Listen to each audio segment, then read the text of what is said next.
Assalamualaikum warahmatullahi wabarakatuh. Saya Rara Akyunin dan NPM 2021010066 dari kelas HKID Fakultas Syariah semester 6. Di sini saya akan menjelaskan tentang prinsip-prinsip Maqasid Syariah. Yang pertama itu Maqasid Asy-Syariah. Secara bahasa, Maqasid Asy-Syariah terdiri dari dua kata, yaitu maqasid yang artinya kesengajaan atau tujuan dan syariat artinya jalan menuju sumber air. Dikatakan sebagai jalan ke arah sumber pokok kehidupan. Adapun tujuan maqasid adalah untuk kemaslahatan manusia. Kemaslahatan dapat diterrealisasikan dengan baik jika 5 pokok dapat diwujudkan dan dipelihara, yaitu yang pertama ada agama, yang kedua jiwa, yang ketiga keturunan, yang keempat akal, dan yang kelima itu ada harta.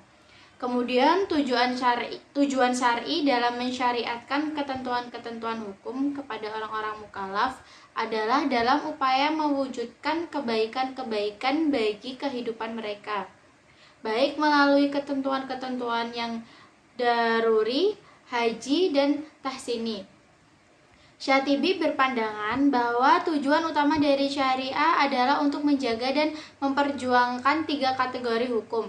Tujuan dari 3 kategori tersebut adalah untuk memastikan bahwa kemaslahatan kaum muslimin baik di dunia maupun di akhirat terwujud dengan cara yang terbaik karena Tuhan berbuat demi kebaikan hambanya.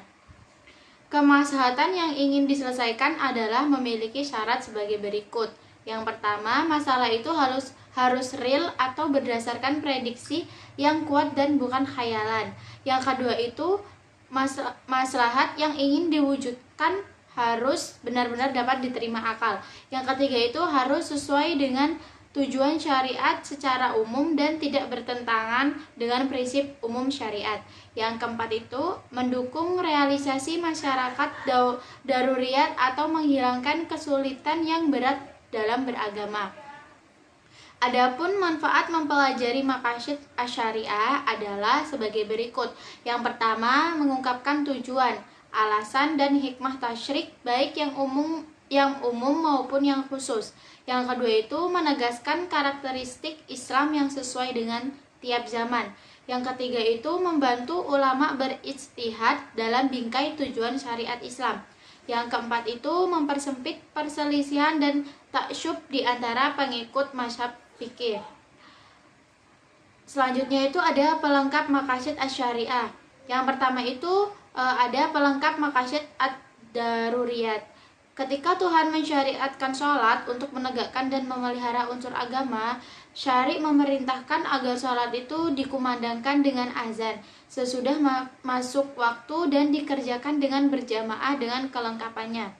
Kemudian yang kedua itu ada pelengkap maqasid hajiyat, yaitu tatkala syara memberikan kemurahan kepada orang yang sedang dalam bepergian untuk mengqashar sholat, lalu disempurnakan kemurahan itu dengan diperbolehkan menjamaknya.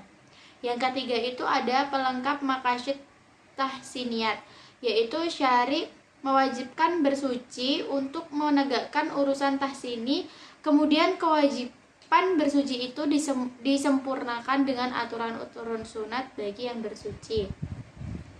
Tatkala syari mensunahkan menyembelih hewan kurban, disempurnakan perintah itu agar binatang yang dikurbankan dipilih dari binatang yang tidak cacat.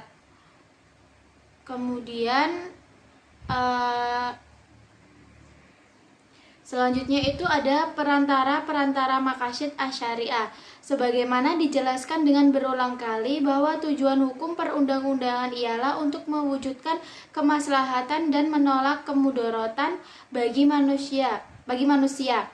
Maksud tersebut dapat terwujud karena perintah dan kewajiban syariah dilaksanakan dengan sebaik-baiknya dan dijauhi segala larangannya. Pengetahuan dan pemahaman yang benar mengenai sebab-sebab perintah itu dikeluarkan menjadi pendukung utama untuk menaati perintah syariat, karena sebab-sebab syariat dikeluarkan selalu mengikuti status hukum musababnya. Artinya, jika status hukum musababnya adalah wajib, maka wajib pula hukum sebab yang terjadi perantaranya. tidak ada bedanya dengan perintah-perintah syariat, larangan-larangannya, dan mempunyai perantara-perantara yang mengantar pada perbuatan itu terlarang. Tidak logis apabila suatu perbuatan itu dilarang, sedang perantaranya diperbolehkan. Oleh karena itu, perantara atau wasilah dari suatu larangan yang kuat seharusnya mengikuti status hukum yang diperantarai, yakni terlarang juga.